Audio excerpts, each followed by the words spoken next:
မင်္ဂလာပါ data science series လေးကနေပြီးတော့ပြန်လဲကြိုဆိုလိုက်ပါတယ်ဒီကြားထဲမှာဗီဒီယိုလေးတွေမတင်ပြဘဲနဲ့ခဏပြတ်သွားပါတယ်နည်းနည်းအလုံးရှုပ်သွားလို့ဖြစ်ပါတယ်အဲ့တော့ဒီနေ့တော့ဒီ data science တွေကမှdata visualization အကြောင်းပြောပြချင်ပါတယ်เนาะအဲ့တော့ပြီးခဲ့တဲ့ဗီဒီယိုတွေမှာဆိုရင်ဘာတွေကိုပြောပြခဲ့ပြီးလဲဆိုလို့ရှိရင် data တွေကိုဒီ Python နဲ့ကို import လုပ်မယ်ပြီးသွားတဲ့အခါ data တွေ cleaning လုပ်ရတယ်ပေါ့နော်ဆိုတော့cleaning လုပ်တဲ့အပိုင်းနေပြီးသွားတဲ့အချိန်မှာဘာလုပ်ဖို့လိုလာလဲဆိုတော့ data visualization လုပ်ဖို့လိုအပ်လာတယ် okay ဆိုတော့ data visualization ကဘာကြောင့်အရေးကြီးတာလဲเนาะဘာကြောင့်အရေးကြီးတာလဲdata visualization ဆိုတာကဒီ data နဲ့အသက်မွေးဝမ်းကြောင်းပြုမဲ့လူတို့အတွက်အင်မတန်မှအရေးပါပါတယ်အဲ့တော့ဒီ data တွေကို visualize လုပ်တဲ့နေရာမှာတော့ Python မှမဟုတ်ဘူးတခြား software တွေနဲ့လည်းအသုံးပြုလို့ရတယ်ဥပမာ Tableau တို့เนาะ Power BI တို့ဒါတွေလည်းအသုံးပြုလို့ရတယ်နောက်ဆုံးပြောရရင် Google Sheet Excel ဒါတွေလည်းအသုံးပြုလို့ရတယ်ပေါ့ဒါပေမဲ့ဒီမှာအထူး concept လေးပေးချင်တာကဘာကိုပေးချင်တယ်လဲဆိုတဲ့အခါမှာ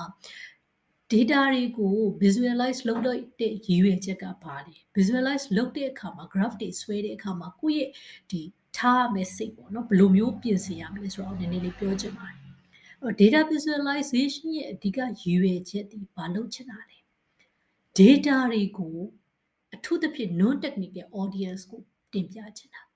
now non technical audience လို့ပြောတဲ့အခါမှာဒီ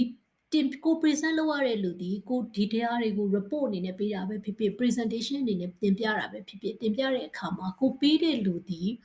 ဒီနည်းပညာတွေနဲ့ကျွမ်းဝင်တဲ့သူဖြစ်ချင်လည်းဖြစ်မယ်ဖြစ်ချင်မှလည်းဖြစ်မယ်ပေါ့နော်နောက်တစ်ခါများသောအားဖြင့် project တွေကိုကလုပ်နေတာဖြစ်တဲ့အတွက်ကိုကလုပ်တဲ့တက်တန်းတစ်ခုကြာခဲ့ပြီသို့တော့ဒီလူတွေအနေနဲ့ကြတော့ဒီ data တွေနဲ့မကျွမ်းရင်းနှီးနေတာလည်းဖြစ်နိုင်တယ်ပေါ့အဲ့တော့အဓိကကိုသဘောပေါက်ရမှာကကိုယ့်ရဲ့ presentation လုပ်လိုက်တဲ့ graph ဒီရှင်းလင်းရမယ်ပြတ်သားရမယ်ဟုတ်ပြီနော်သူများကနားလည်လွယ်ရမယ်တခါတည်းမှာ graph ကအရန်လှနေတယ်เนาะ data တွေကအရန်ကို beautiful ဖြစ်နေတယ်အရန်လှနေတယ်သို့တော့တခါနားလည်ဖို့အရန်ရှုပ်ထွေးနေတယ်ခက်ခဲနေတယ်ဒါဆိုလို့ရှိရင်လေဒီကိုလိုချင်တဲ့လူရင်းကိုမရောက်ဘူးပေါ့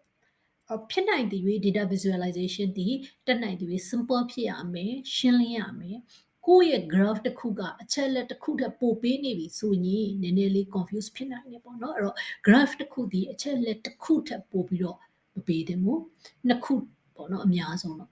အဲ့တော့အဓိကဒီ graph တွေရဲ့ရွေးချက်ကဘာလဲဆိုလို့ရှိရင်ကိုကတင်ပြခြင်းနဲ့ရှင်းလင်းပြခြင်းနဲ့ point ရှိတယ်ကို graph တစ်ခုကိုဆွဲလိုက်တဲ့အတိုင်းဒီရွေးချက်ဒီဘာကြောင့်လဲသူ့ကိုဘာလုပ်စေချင်တာလဲဒီ graph ကနေဘာကိုမြင်စေချင်တာလဲဘယ်အချက်လက်ကိုပြချင်တာလဲဒါရှင်းလင်းရမယ်ပေါ့နော်နောက်တစ်ခါ graph တွေကိုပြတဲ့အခါမှာ professional ဆန်ဖို့လိုတယ်ဒီ form ဆိုဖြစ်ဖြစ်เนาะဒီသုံးတဲ့ဒီဘာလဲပြော form type ပဲဖြစ်ဖြစ် form size ပဲဖြစ်ဖြစ်เนาะ consistent ဖြစ်ဖို့အတွက်လိုအပ်တယ် okay အဲ့တော့ဟုတ်ပြီဒီ graph တွေကိုဒါ basic သိထားရမယ့်အချက်လက်ပေါ့နော်ကို present မလုပ်ခင်မှာအဲ့တော့ graph တွေကိုဆွဲတော့မယ်ဆိုရင်ဘယ်လို graph မျိုးကိုသုံးမလဲအဲ့တခါတည်းမှာအရင် fancy ဖြစ်တဲ့ graph တွေကိုလည်းသုံးကြရတယ်ပေါ့နော်သုံးဖို့လိုအပ်တဲ့အခြေခံတွေလည်းရှိပါတယ်သို့တော့rules of thumb ပေါ့နော်ရေဘူးရအပြင်လိုက်နာရမယ့်ဟာလေးတွေကိုပြောချင်ပါတယ်အဲ့တော့ကိုယ့်ရဲ့ data ကိုကြည့်မယ်ပေါ့ကိုယ့်ရဲ့ data ဒီဆိုပါစို့values တစ်ခုတွေကိုပဲကြည့်ချင်တာ single value တစ်ခုတွေကိုပဲကြည့်ချင်တာဥပမာဆိုပါစို့ကိုက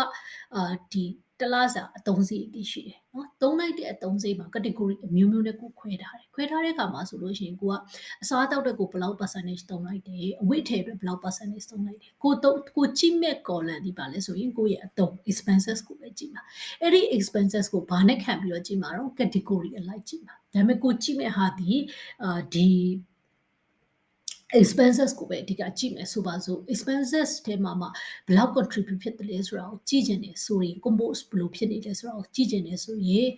ပိုင်ချက်ကိုအသုံးပြုတယ်နော်အဲ့တော့ဒီပိုင်ချက်ကိုအသုံးပြုတာနဲ့ပတ်သက်ပြီးတော့တဲ့ခါမှာလည်း argument ဖြစ်တဲ့အကြောင်းအရာတွေအများကြီးရှိတယ်ပေါ့နော်ပိုင်ချက်ဆိုရင်ဒါ yo-yo graph နောက်တစ်ခါ samples သုံးတာမျိုးအထဲမှာအလယ်မှာပေါက်နေပြီးတော့သုံးတာမျိုးနော်အဲမျိုးဆိုလို့ရှိရင် half သုံးတာမျိုးဒါပိုင်ချက်ကိုမှ variation မျိုးမျိုးနဲ့အသုံးပြုလို့ရပါတယ်နော်အဲ့တော့ GVR ပြောမယ်ဆိုရင်ကိုက single value တစ်ခုကိုကြည့်တယ် composition ကိုကြည့်တယ်ဆိုရင်ဒီဖွဲ့စည်းပုံပေါ့နော်ဒီတက်မိုးတစ်ခုထဲမှာဘာတွေပါတယ်လဲဆိုတော့ဖွဲ့စည်းပုံကိုကြည့်ခြင်းတဲ့အခါမျိုးမှာပိုင်ချက်ကိုသုံးတယ်။ Now တက်မိုးတစ်ခုတည်းပဲဒီတက်မိုးကဘယ်လို distribute လုပ်နေတာလဲနော်သူရဲ့ average တက်မိုးကဘယ်လိုလဲ data ဒီ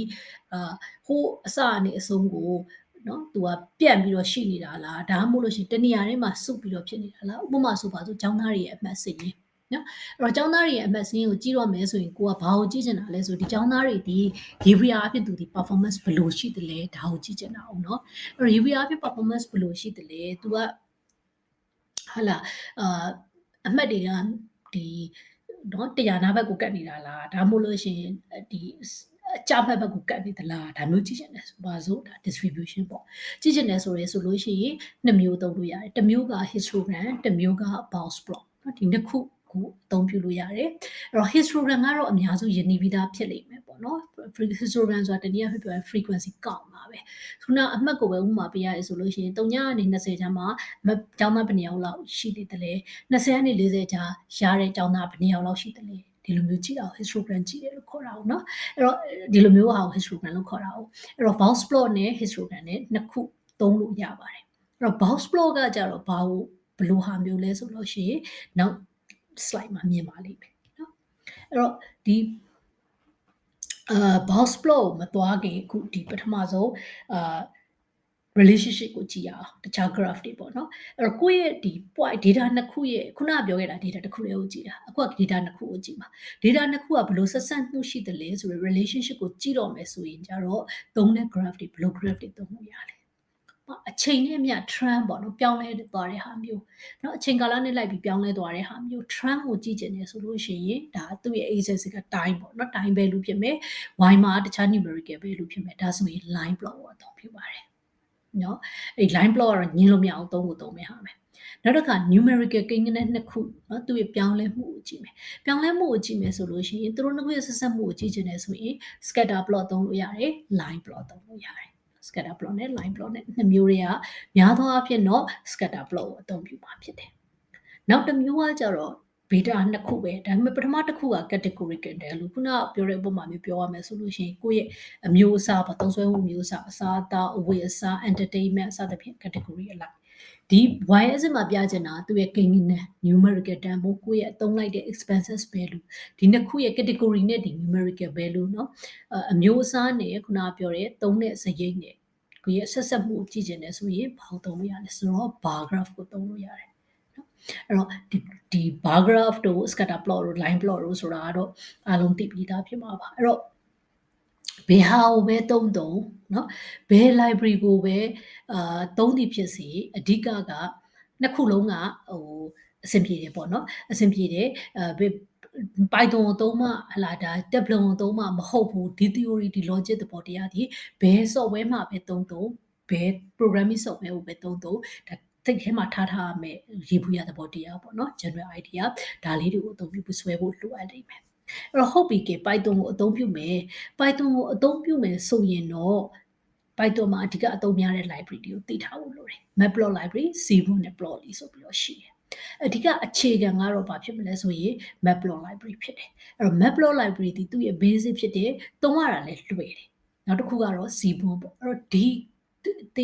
course မှာ matplot library ဘယ်လိုသုံးလဲဆိုတာကို Python သုံးပြီးဘယ်လိုလုပ်မလဲဆိုတာကိုရှင်းပြမယ်ပြီးရင် cbun ဘယ်လိုသုံးလဲဆိုတာကိုရှင်းပြမယ်ဒီနေ့ video လေးကတော့ရေဘူးရအကျမ်းပေါ့နော်ဘယ်လို graph တွေကိုအသုံးပြုရမလဲ visualization လုပ်တဲ့အခါမှာစိတ်ထဲမှာဘာတွေကိုတွေးထားရမလဲဘယ်လိုလုပ်ရမလဲဆိုတာကိုရှင်းပြတာဖြစ်ပါတယ်အဲ့တော့ဒီ video လေးကိုဒီမှာပဲအဆုံးသတ်ချင်ပါတယ်ကျေးဇူးတင်ပါတယ်နောက် video မှာတော့ matplotlib library အသုံးပြုပြီးတော့ဘယ်လို graph ဆွဲမလဲဆိုတာကိုပြောပြပေးသွားမှာဖြစ်တယ်